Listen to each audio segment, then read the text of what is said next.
태양계에서 가장 아름다운 고리를 가지고 있는 행성, 바로 토성입니다.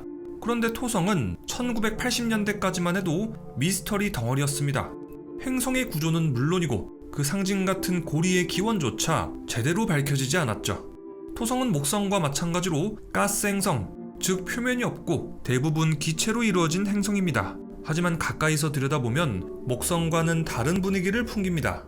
목성은 선명한 줄무늬가 있고 거대한 폭풍이 휘몰아치는 뭔가 활기찬 행성처럼 느껴지는데, 반면에 토성은 흐릿한 구름층에 덮여있고 전체적으로 조용한 느낌이에요.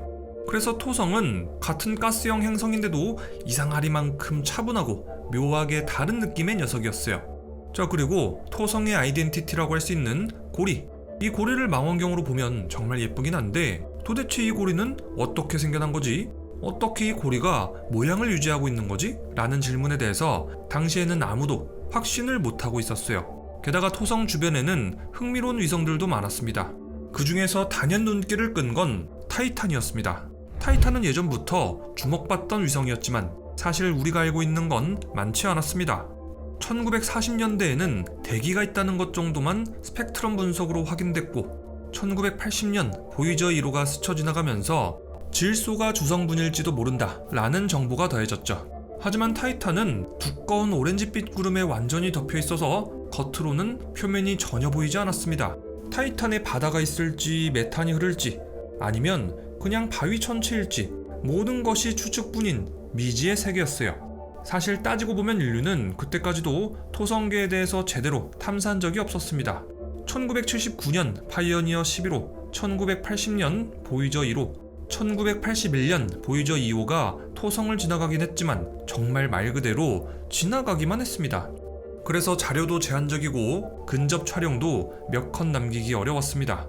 그래서 과학자들 사이에서 목소리가 나왔습니다. 이제는 본격적으로 토성 탐사를 해야 할 때입니다. 하지만 아무리 흥미롭다고 해도 토성은 너무 멀리 있었어요. 그만큼 예상되는 예산은 조 단위가 나올 정도로 막대했죠. 그래서 과학자들에게 토성은 언젠가는 가야 될 곳으로만 남아 있었습니다. 자, 이렇게 제 아무리 미국이라고 해도 토성을 단독으로 탐사하는 건 조금 무리가 있었어요. 그래서 미국은 유럽 우주국 ESA에 이렇게 제안했죠. 야, 유럽 너네들 우리 미국이랑 같이 토성 탐사하실? 물론 이것은 쉬운 일은 아니었습니다. 나사 내부적으로 반대 의견도 많았거든요. 아이, 그냥 우리 미국인들끼리 알아서 다 하고 다 먹는 게 낫지, 뭐 하루 유럽이랑 같이 해? 아니, 유럽 걔네 뭐 기술이라도 뭐 있어? 괜히 끼워줬다가 일정만 미뤄지면 어떡합니까? 발사 한 번만 밀리면은 손해만 수백억씩이에요. 실제로 그 당시 나사 내부에서는 유럽 우주국이 가진 기술력에 대한 불신, 운영 방식 차이에서 오는 일정 지연 우려, 예산 부담 등등 여러 가지 이유로 회의론이 팽배했어요. 또 한편으로 유럽 우주국은 그 당시 소련하고 손잡고 우주를 탐사하려고 했었어요. 자, 이렇게 정치 셈법, 예산 계산, 기술 우려까지 얽히면서 1980년대 중반에는 프로젝트가 사실상 물 건너가는 분위기였습니다. 그런데 이때 이 분위기를 바꾼 건 나사의 우주비행사 셀리 라이드였습니다. 그녀는 1987년 한 보고서를 통해서 왜 우리 인류가 반드시 토성을 탐사해야 되는지 강하게 설파했어요. 이 보고서 직후 토성 탐사 계획에는 추진력이 붙었습니다. 그리고 1988년 나사는 ESA에 공식 제안했어요. 야, 유럽 너네들 지금 소련이랑 뭐 같이 해보려고 한다며? 야, 그러지 말고 우리랑 같이 토성 탐사 제대로 한번 해보자고. 에? 우리 미국이 말이야 확실하게 협력할게. 자, 이렇게 나사와 ESA는 혼자서는 못해도 같이 하면 해낼 수 있다고 판단, 본격적인 공동개발에 착수했습니다. 역할 분담도 명확했어요. 나사는 토성 궤도를 돌면서 정밀 관측을 수행할 카시니를 만들고, ESA는 토성의 위성 타이탄의 대기 속으로 들어갈 착륙선 하위언스를 맡았습니다. 참고로 이 프로젝트에 들어간 총 예산은 32억 6천만 달러에 달해요. 그 중에 개발비만 14억 달러, 지상관제와 명령 조달에 7억 달러 이상, 발사 비용만 해도 4억 달러를 넘었습니다. 하나로 환산하면 약 3조 6천억 원에 달해요. 당시 나사의 탐사선 중에서도 역대급 예산을 자랑하던 대형 프로젝트였습니다. 이 예산도 나사랑 ESA랑 같이 분담하니까 확실히 부담이 덜하겠죠. 물론 ESA는 약 5, 6억 달러를 분담, 나사는 예산의 거의 80%에 달하는 27억 달러를 부담했어요. 나사가 훨씬 더 많이 부담하는 거긴 한데 나사 입장에서는 이거라도 줄이는 게 아예 못 줄이는 것보단 낫겠죠. 자, 여기서 잠깐 토성 탐사선의 이름은 카시니 하이언스로 정해졌는데 이 이름 도대체 무슨 뜻일까? 먼저 카시니는 17세기에 활동하던 이탈리아 천문학자 조반니 도메니코 카시니의 이름에서 따왔습니다. 그는 토성의 고리 구조를 처음 체계적으로 관측했고 토성의 위성 이아페투스, 레아, 테티스, 디오네 등 4개를 발견한 인물입니다. 자, 그리고 다음 하이언스는 네덜란드의 물리학자이자 천문학자 크리스티안 하이언스에서 따왔습니다. 그는 1655년 타이탄을 최초로 발견했고 토성의 고리가 평평한 원반 형태라는 것도 이론적으로 설명한 장본인입니다. 자, 그러니까 이 이름은 단순히 멋을 내기 위한 게 아니라 토성 탐사의 역사적 뿌리를 기리는 오마주였던 겁니다. 카시니 하이언스-5는 1997년 10월 15일 로켓에 실려 우주로 날아올랐습니다. 그런데 지구에서 토성까지는 평균 약 14억 킬로미터나 떨어져 있습니다. 가깝게 붙어 있어도 12억 킬로미터, 멀리 있으면 16억 킬로미터까지 벌어지죠. 빛의 속도로 가도 약 1시간 20분이 걸리는 거리입니다. 물론 카시니는 빛이 아니기 때문에 이 거리는 말 그대로 버거운 우주 횡단이었어요. 그래서 카시니 하이언스는 연료를 아끼기 위해서 스윙바이를 선택했습니다.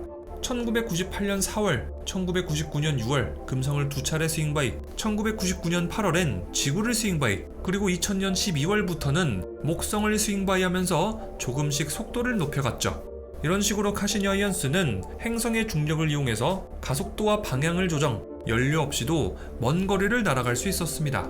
카시니 하이언스는 토성으로 가는 길에 목성도 스윙바이했습니다. 카시니 하이언스는 이 기회를 제대로 활용했죠. 먼저 탑재된 고해상도 카메라를 이용해서 무려 26,000장 이상의 이미지를 찍었습니다. 이때 찍은 목성 사진은 지름 60km짜리 물체까지 식별 가능할 정도로 선명했어요. 말 그대로 지구에서 본 적 없는 목성의 디테일을 처음으로 포착한 겁니다. 또 목성 대기의 순환 구조를 관측했고 북극의 거대한 소용돌이 희미하게 퍼져 있는 목성 고리의 미세 입자도 분석했어요. 또 카시니 하이언스는 목성의 위성 2호에서 화산이 터지는 장면을 실시간 포착했습니다. 2호가 월식에 들어가면 태양빛이 완전히 가려지면서 표면이 전부 깜깜해지거든요. 바로 그 타이밍에 카시니가 적외선 카메라를 켠 겁니다.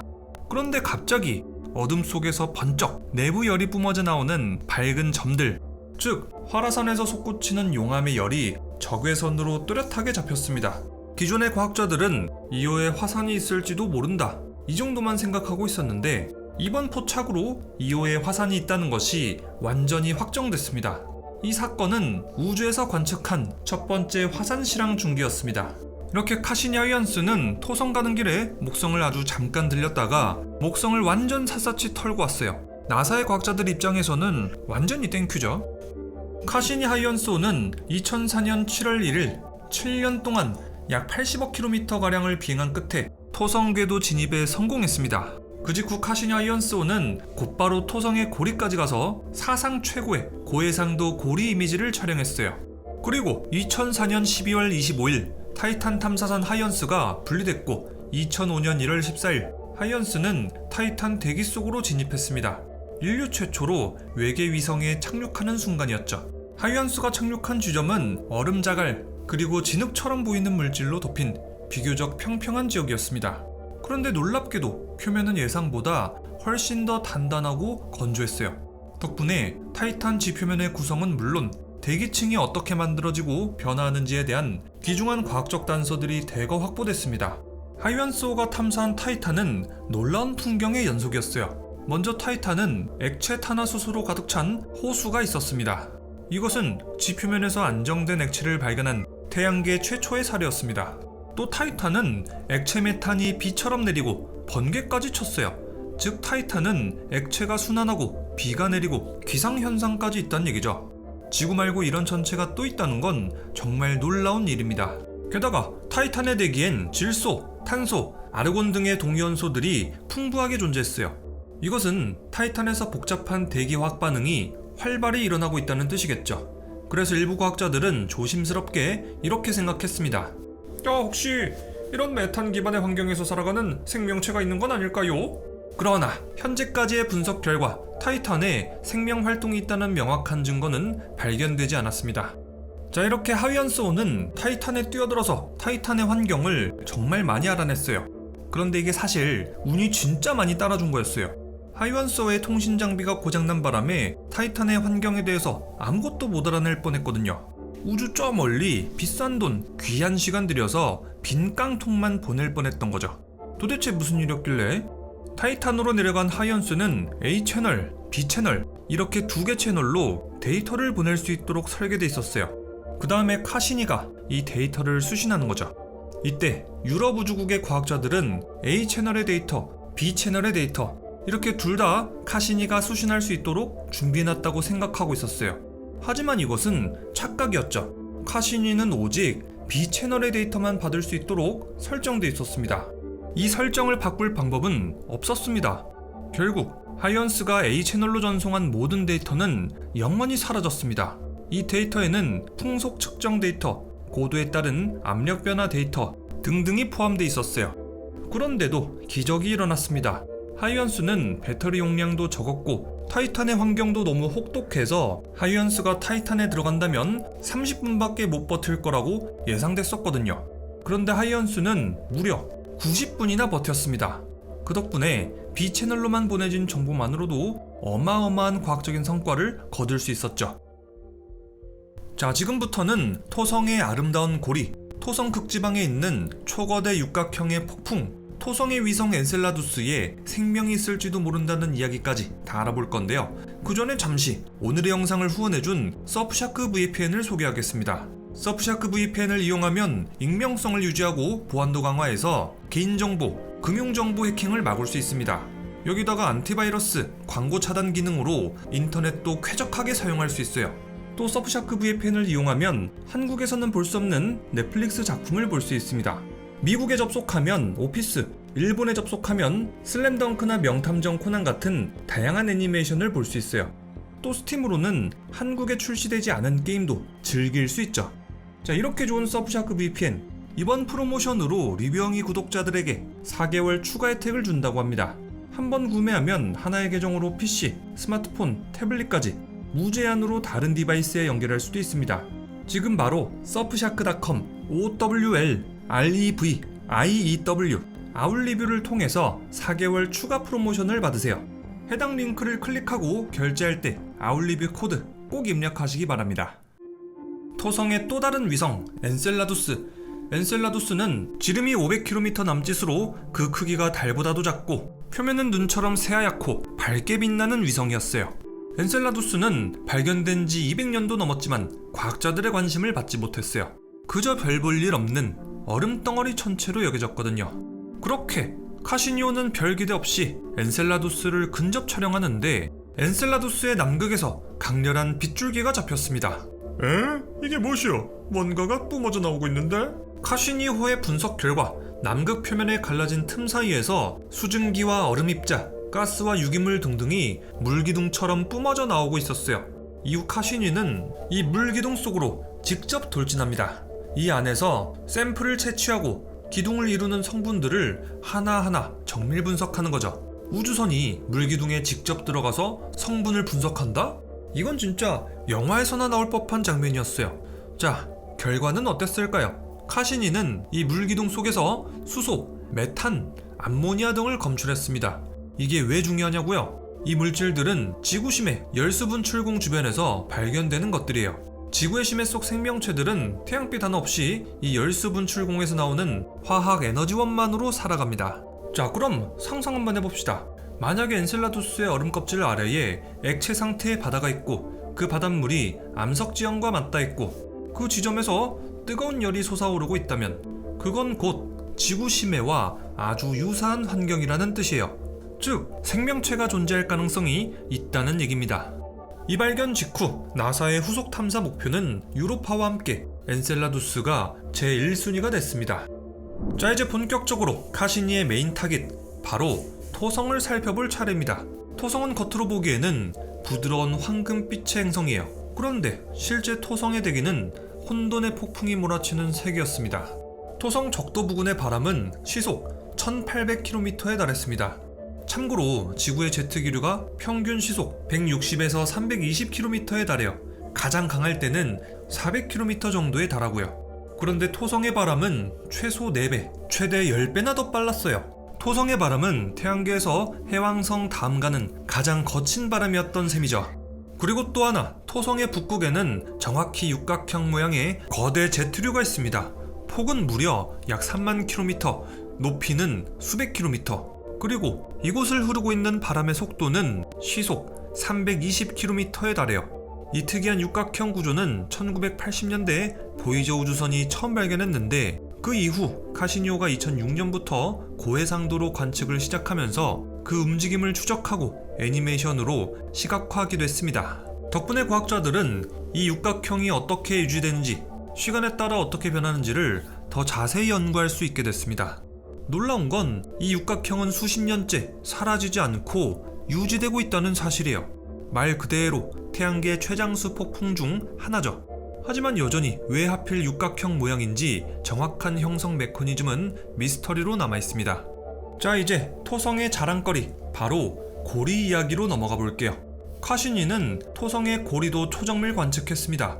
이 고리는 겉보기에는 단순히 얇고 예쁜 링 같지만 실상은 수십만 개의 얼음 알갱이, 암석 파편들이 춤추듯 모여있는 소용돌이 치는 집합체였어요. 입자 크기는 다양했습니다. 먼지 같은 미세 입자부터 수미터짜리 바위 덩어리도 포함되어 있었죠. 높이는 겨우 20m밖에 안 되는 얇은 판이지만 내부 밀도와 구조는 지역마다 다르게 분포되어 있었습니다. 토성의 고리 사이엔 눈에 띄게 비는 구간이 있었어요. 이것은 그냥 우연히 뚫린 게 아니라 고리 안에서 작은 위성들이 중력으로 휘젓고 입자들이 부딪히고 파동이 생기면서 틈이 생긴 거예요. 말하자면 고리가 그냥 둥글게 고르게 떠 있는 게 아니라 끊임없이 흔들리고 충돌하고 또다시 모이고, 이런 살아있는 구조라는 얘기예요. 겉으로 보기에는 얇고 고요해 보이는 고리가 사실은 수십만 개의 얼음 입자와 암석 조각들이 소용돌이 치는 무질서의 집합체였던 겁니다. 카시니의 활약은 이게 끝이 아닙니다. 우선 토성 자기장의 구조, 그 변화 과정도 정밀하게 분석했습니다. 토성 주변을 감싸는 자기권이 어떻게 생겼고 그게 주변 위성들하고 어떻게 상호작용하는지까지요. 덕분에 토성에 보이지 않는 힘까지 이해할 수 있게 된 겁니다. 또 카시니는 토성의 대기순환, 계절 변화, 상층 대기의 온도 분포도 데이터로 정량 분석할 수 있게 해줬습니다. 분석 결과 토성은 겉으로는 조용해 보여도 그 속은 엄청 복잡한 행성이었습니다. 카시니는 우리가 잘 몰랐던 토성의 위성들도 빼놓지 않았습니다. 예를 들어서 미마스, 레아, 이아페투스 같은 위성들을 근접 촬영하거나 궤도 분석했습니다. 또 판도라, 프로메테우스 같은 목동 위성은 고리하고 상호작용하면서 고리의 모양을 유지해주는 녀석들인데, 이들의 움직임도 분석해서 고리의 진화 과정에 대한 단서를 얻어냈습니다. 또 카시니는 다프니스, 메톤, 폴리데오캐스처럼 이전까지는 존재하는지조차도 몰랐던 이런 소형 위성들도 새롭게 발견했습니다. 카시니는 어쩌다가 위성 헌터가 된 거예요. 카시니의 원래 임무 기간은 4년이었습니다. 그런데 카시니의 과학적 성과가 너무 커서 무려 2번이나 임무가 연장됐어요. 그렇게 카시니는 총 13년 동안 탐사를 이어갔습니다. 정말 대단하죠? 카시니가 이렇게 임무를 길게 할 수 있었던 건 바로 타이탄 덕분입니다. 타이탄은 태양계에서 2번째로 큰 위성으로 수성보다도 클 정도예요. 그 큰 몸집 때문에 카시니는 타이탄을 총 127번 스윙바이하면서 추진력을 얻고 오랫동안 탐사를 이어갈 수 있었습니다. 하지만 결국 2017년 카시니는 연료 고갈 위기에 처합니다. 타이탄의 힘을 빌리는 것도 더 이상은 무리였어요. 연료가 고갈된다면 궤도 제어가 불가능해지고, 그렇게 카시니는 토성 주변을 무한히 돌다가 언젠가는 엔셀라두스 혹은 타이탄 같은 위성에도 충돌할 가능성이 있었어요. 그런데 문제는 타이탄이나 엔셀라두스 같은 천체들에 혹시 생명체가 존재할지도 모른다는 점이었어요. 만약에 이 천체에 미생물이나 어떤 생명체가 있다면 카시니가 추락하면서 이들을 오염시킬 수도 있어요. 카시니 본체에 묻어있던 지구 미생물이 퍼질 수도 있고요. 원자력 전지에 있는 방사능 물질이 퍼질 수도 있겠죠. 이것은 지구를 제외한 다른 천체에 아주 치명적인 오염이에요. 자, 그래서 갈릴레오 탐사선이 목성에 돌진하면서 임무를 끝냈던 것처럼 카시니 탐사선 역시 토성에 돌진하기로 했습니다. 카시니는 마지막까지 남은 힘을 최대한 짜냈습니다. 2017년 4월 카시니는 그랜드 피날레라는 이름으로 사상 최초로 토성의 고리 안쪽 상층 대기 사이를 22차례 통과하는 궤도에 진입했습니다. 그런데 이곳은 아주 위험한 시도였어요. 이 구역은 얼음이나 암석 입자들이 널리 퍼져 있는 공간이었고 이들과 어떻게 충돌할지 언제 충돌할지 명확한 예측이 불가능한 곳이었어요. 게다가 토성의 강력한 중력이나 자기장도 위험 요소였어요. 자, 그래서 한 번이라도 계산이 틀리거나 어떤 작은 입자하고도 부딪힌다면 탐사선은 그대로 파괴될 수도 있었어요. 이것을 막기 위해서 나사는 상대적으로 이런 물질들이 없는 깨끗한 지역으로 예상해가지고 진입 지점을 골랐는데 그럼에도 불구하고 변수는 분명히 존재하죠. 2017년 4월 22일 카시니의 그랜드 피날레. 카시니는 타이탄을 마지막으로 스쳐 지나가면서 북반구에 펼쳐진 메탄 바다의 지형 데이터를 레이저 빔으로 쏴서 지구로 전송했습니다. 그리고 카시니는 무려 22번이나 토성의 고리와 대기 사이를 다이빙처럼 통과했습니다. 이것은 인간 역사상 처음 시도된 경로였습니다. 카시니는 고리와 대기 사이의 틈을 22번이나 통과하면서 토성 고리의 중력장 데이터를 정밀 수집했습니다. 과학자들은 이를 통해서 고리 전체의 질량, 나이를 추정할 수 있었죠. 그리고 그 덕분에 토성의 고리가 생각보다 훨씬 젊을지도 모른다는 가설이 등장했습니다. 2017년 9월 15일 카시니는 토성대기 상층 653km까지 접근한 다음 마지막 힘을 다해서 토성의 대기 밀도, 기온, 대기 구성 요소 등등을 실시간으로 지구로 전송하면서 토성 속으로 돌진했습니다. 정말 마지막까지 할 일은 다 하고 죽겠다 라는 각오였죠. 이렇게 결국 카시니는 13년간의 장대한 여정 끝에 토성의 일부가 되면서 생을 마감했습니다. 그리고 카시니는 약 45만 장의 이미지, 635GB의 과학 데이터까지 남겼습니다.